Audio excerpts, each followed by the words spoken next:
And then the last one is 3.5. And that was A Tour to Die For by Michelle Chouinard. Now, I read A Serial Killer's Guide to San Francisco, which is the first book in the series. And I loved that book, really enjoyed it. This one I enjoyed, but not as much. Now, I think it's because Capri, who's your main character, who was the main character in the first book. So in the first book, she had a lot of high stakes in that book. It dealt with murders that were taking place that had a similar MO to her dead grandfather, who had been convicted as a serial killer.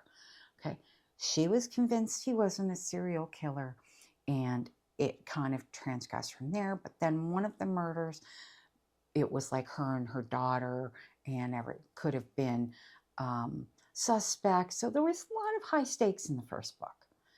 And I had thought, going into this second book, what is she going to do with the character of Capri now that she doesn't have those high stakes, right?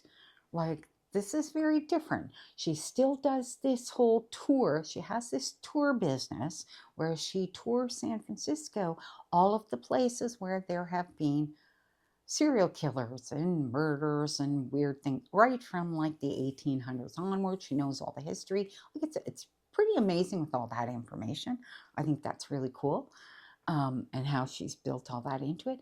But now she's turned Capri into a sleuth investigator, and it was a tiny bit awkward